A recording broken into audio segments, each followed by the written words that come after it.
अस्सलाम वालेकुम, welcome to my channel. Hope कि आप सब ठीक होंगे और बहुत सारी दुआ आपके लिए और आपकी फैमिली के लिए। अल्लाह पाक आपको हमेशा खुश रखे, सेहत सलामती के साथ रहे। मैं हूं राना रज़ा और आप देख रहे हैं मेरा यूट्यूब चैनल। सब्सक्राइब कर लें अगर आपने चैनल को अभी तक सब्सक्राइब नहीं किया। अच्छा जी, दुआ ज़हरा केस, ज़हरा काज़मी का केस कहाँ तक पहुँचा, कोई न्यू अपडेट नहीं आ रही। आखिर ये केस ऐसा लगता है कि एक बंद गली में आके ख़त्म हो गया है या रुक गया है।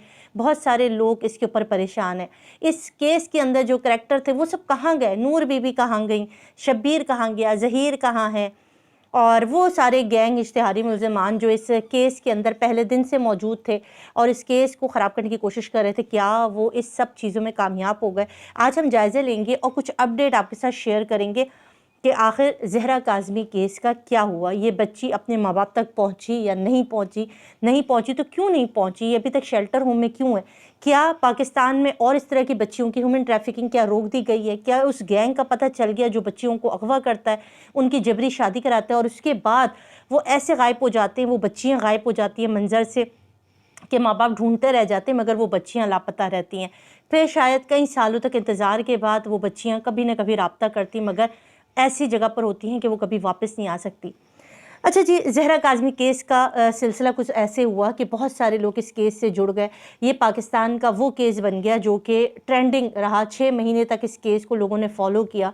लोग इस केस को लेके एक-एक इदारे के ऊपर सवाल करते हुए नज़र आए। हर छोटा बड़ा समझदार, औरतें, बच्चे सब इस केस से मालूम था सबको कि इस केस में क्या हो रहा है। आखिर दुआ ज़हरा वो बच्ची जिसको घर के दरवाजे पे कचरा रखते हुए आखिरी दफ़ा देखा गया और उसके बाद वो बच्ची लापता हो जाती है और उसके बाद जो सारे वाक़यात थे आपके सामने। सोशल मीडिया ने इसको रिपोर्ट किया, सोशल मीडिया ने इस केस को ज़िंदा रखा। इस केस के ऊपर 2 किस्म के लोग थे जो इस केस के ऊपर पॉजिटिव तरीके से काम कर रहे थे। वो पाकिस्तान में बच्चियों की जबरी शादी या उनको अगवा करके उनकी शादियां कराना या उनको किडनैप करके उनको फ़रोख्त करना, उसके ख़िलाफ़ मेहदी साहब के साथ खड़े हुए। दूसरा गिरोह वो था जो कि कहीं न कहीं अपनी शोहरत लेने के लिए, अपना मतलब लेने के लिए, अपने लोगों को बचाने के लिए गैंग से डबल ट्रिपल पैसे लेके उन्होंने उन लोगों का साइड लेना शुरू कर दिया और उनको बचाते हुए उस गिरोह तक ना पहुंचने के लिए वो फ्रंट पर आके खड़े हो गए। फ्रंट पे आके खड़े होने का मतलब है कि वो सवालात से जो सवाल हम उस गैंग के लिए करना चाहते थे, उस सवालों के जवाब हमें वहाँ तक लाके रोक दिया गया। उसके अंदर आप शामिल है ज़ुनैरा महम और उसकी टीम। उसका नाम तो अब सर फ़हरिस्त है, अब तो उनके नाम अखबारात में शाया हैं। भाई वो इतने मशहूर हो चुके हैं कि अब तो इश्तिहारी मुल्ज़मान उनका नाम पड़ गया। अब ये कहानी ऐसे चलती है कि कहानी की रुकती नहीं है। आखिर इनको कहीं ना कहीं फ़ैसला करना पड़ता है।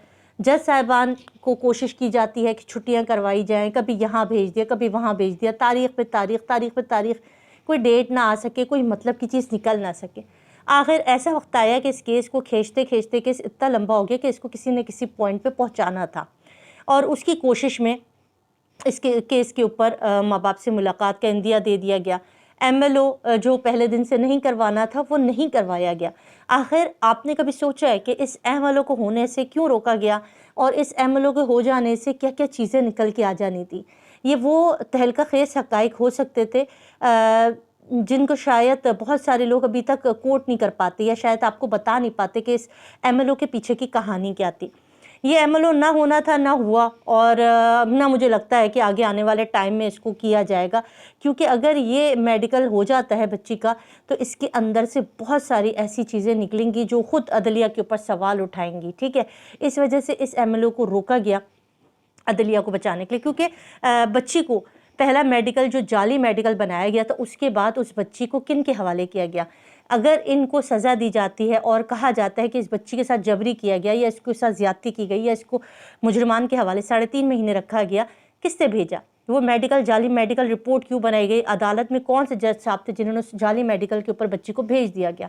उन सवालों से बचने के लिए MLO नहीं होगा और ना ही किया जाएगा। अब रही बात ज़हीर को पकड़ा क्यों नहीं जाता? ज़हीर को पकड़ा गया, ज़हीर को पकड़ा गया मगर सिर्फ 14 से 15 दिन वो जेल में रहा और उसके बाद रिहा कर दिया गया। यहाँ पर बड़ी हैरत की बात है, निकाह खां कहता है मैंने निकाह नहीं पढ़ाया, गवाह कहता है मैंने गवाही नहीं दी। तो फिर ये निकाह पढ़ाया किसने? ये निकाह हुआ कैसे? उसकी बेस पर आज वो बच्ची शेल्टर होम में है, वो अपने माँ बाप के पास नहीं है। ये बड़ी दुख भरी दास्तान है और वो बच्ची जिस माहौल में मिलती है, आप यकीन करो बड़ा दिल दुखता है मेरा। ये सब जब मैं सोचती हूँ या मैं कहती हूँ तो मेरा बड़ा दिल दुखता है कि वो बच्ची, उसकी जब मेरी फ़र्स्ट मुलाकात की उसके पेरेंट्स से जब मेरी बात हुई थी تو انہوں نے کہا کہ ایک جج صاحبہ وہاں موجود تھی، وہاں ہم وہ سوالات نہیں پوچھ سکتے تھے کہ آپ کو دروازے سے کس نے اٹھایا، آپ کس کے ساتھ گئیں، وہاں کیا کیا ہوتا رہا، اس کی ماں کا رویہ کیا تھا، مطلب وہ سارے سخت سوالات آپ پوچھ ہی نہیں سکتے۔ تو ایک ایسی ملاقات ہے جس کے اندر بچی کھل کے اپنی چیزیں نہیں بتا سکتی۔ پھر آپ نے دیکھا ایک ایسی ڈاکٹر فاطمہ ریاض کو اس پورے گیم کے اندر لایا گیا جس نے اس بچی کا پھر سے برین واش کر دیا، اس پوری کہانی کو الٹی گنتی کی طرح کر دیا گیا، اور جو یہ گینگ چاہتا تھا کہ بچی تک کچھ پیغامات دوبارہ سے پہنچائے جائیں اور بچی کو پھر سے ڈرایا دھمکایا جائے، تو وہ دوبارہ سے ہو گیا۔ آج ایک اسٹوری سمجھ لیں یا ایک ڈرامہ سمجھ لیں، ایک مووی سمجھ لیں، میرے سامنے سے گزری کہ ہیومن ٹریفکنگ کا شکار کچھ لڑکیاں جب پکڑی گئیں یا جب ان کو ریسکیو کیا گیا وہاں سے، جب وہ بھاگیں اور ان کو گھر تک پہنچایا گیا یا ہاسپٹل میں پہنچایا گیا، تو وہ اتنے ٹراما میں تھی، پہلے تو اپنے ماں باپ کو نہیں پہچان سکی، اس کے بعد بڑا ان کے ساتھ سائیکالوجی، جب ان کو بڑا زیادہ نگہداشت میں رکھا گیا، ان کی بہت زیادہ کاؤنسلنگ کی گئی، پھر انہوں نے بڑے ڈرتے ڈرتے کئی مہینوں بعد اس بات کا انکشاف کیا کہ ہمیں اس بات کو ڈرایا گیا تھا کہ ہماری چھوٹی بہنوں کو اٹھا لیا جائے گا، ان کو اغوا کر لیا جائے گا اور ان کے ساتھ بھی یہی سب کچھ کیا جائے گا، اور ان کو بھی اسی طرح ہیومن ٹریفک میں استعمال کیا جائے گا، ان کے ساتھ بھی اسی طرح سے نشاور چیزیں دیں گے۔ اس بچی نے اقرار کیا کہ ہمیں نشہ بھی دیا جاتا تھا، ہمارے ساتھ بدسلوکی بھی ہوتی تھی، ہمیں اس طرح رکھا جاتا تھا، میرے ساتھ بہت ساری لڑکیاں اور بھی موجود تھیں۔ مطلب اس کا وہ جو 4-6 مہینے 8 مہینے نہ بولی، اس کا ڈر یہ تھا کہ اس کو کہیں نہ کہیں اس کے ذہن میں یہ چیز تھی کہ اس کے ماں باپ یا اس کی چھوٹی بہنوں کو اٹھا لیا جائے گا اور ان کے ساتھ بھی یہی سلوک کیا جائے گا جو میرے ساتھ کیا گیا ہے۔ اس ٹراما سے نکلنے میں وہاں کے جو بھی لوگ تھے انہوں نے شامل ہوئے اور اس بچی کو اس ٹراما سے نکالا گیا، مگر اس ٹیم نے وہ جو گینگ ہوتا وہ دکھاتے ہیں کہ وہ گینگ جو ہوتا ہے وہ کوشش کرتا ہے کہ اس بچی تک دوبارہ سے ایک پیغام پہنچایا جائے کہ ہم تمہارے اوپر نظر رکھے ہوئے ہیں، اور اگر تم نے اپنا منہ کھولا تو ہم پھر سے تمہارے بہنوں میں سے کسی کو اٹھا کر لے جائیں گے، اور پھر وہ بچی دوبارہ سے ڈر جاتی ہے اور واپس اپنا بیان الٹا کر دیتی ہے۔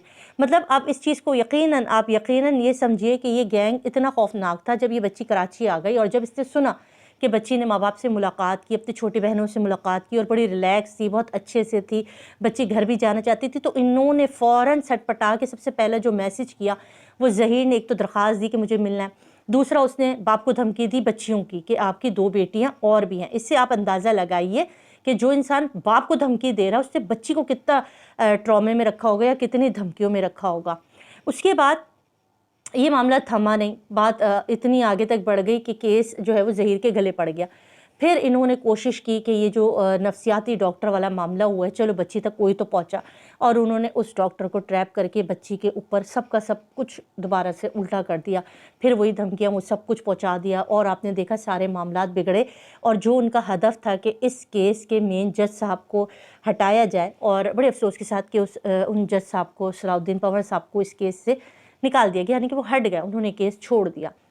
اب آنے والے دنوں میں دیکھنا ہے، آگے 17 تاریخ کو اس کیس کی دوبارہ سے سماعت ہوگی، اور شاید پھر سے پہلی سیڑھی چلنی پڑے گی۔ جو یہ چاہتے تھے بالکل ظہیر گینگ نے ویسا ہی کچھ کیا، اور مگر مجھے خوشی اس بات کی ہے کہ مہدی صاحب اپنی جگہ پر قائم ہیں، اور جو ان کے ساتھ لوگ تھے وہ اپنی جگہ پر قائم ہیں، اور وہ اس کیس سے دستبردار ہونے کو تیار نہیں ہے، کیونکہ یہ ایک ایسی بچی کا کیس ہے جس کے بعد پاکستان میں جو ہیومن ٹریفکنگ ہوتی ہے، ڈیلی بیسس پر پاکستان میں لاکھوں بچیاں گھروں سے اٹھائی جاتی ہیں، اغوا کی جاتی ہیں، اور اغوا کے نام پر پھر جبری شادی کرا کے ان کو پیش کر دیا جاتا ہے۔ ان کی عمریں کیا ہیں بچیوں کی؟ 12 سال، 11 سال، 14 سال کیا عمر ہوتی ہے؟ اپنے گھر کی بچیوں کو دیکھیں، یہ وہ عمر ہوتی ہے جب بچیاں فرمائشیں کرتی ہیں، بڑی ہوتی ہیں، سمجھ رہی ہوتی ہیں، اپنے گھر میں اپنے رشتوں کے ساتھ محبت کا ایک اظہار کرتی ہیں، اس عمر میں ان کو اٹھا لیا جاتا ہے۔ ان کی کیفیت سوچیے، ان چھوٹی بچیوں کے جسموں پر، ذہنوں پر کیا اثر گزرتا ہوگا کہ جب ان کو عجیب و غریب لوگوں کے اندر لے جایا جاتا ہے اور نکاح کر کے پیش کر دیا جاتا ہے، کس طرح کتنے دھمکیاں اور کتنی سختیوں کے ساتھ یہ بچیاں عدالتوں میں آتی ہیں۔ جو بچیوں نے شاید گھر سے باہر کی کوئی زندگی نہیں دیکھی، وہ پولیس کچہری وغیرہ دیکھتی ہے تو ظاہر ہے ڈر جاتی ہیں۔ اس چیز کو روکنے کے لیے ہمیں دعا زہرا کیس کے اوپر کام کرتے رہنا ہے، اور جب تک یہ بچی خیر و عافیت سے اپنے گھر نہیں آتی اس وقت تک اس کیس کے اوپر آواز اٹھاتے رہنا چاہیے۔ اگر آپ میری بات سے اتفاق کرتے ہیں اور آپ بھی میری طرح سوچتے ہیں، ضرور کامنٹ باکس میں مجھے بتائیے گا۔ اپنا رکھیے گا بہت سارا خیال، مجھے دیں اجازت، اللہ حافظ۔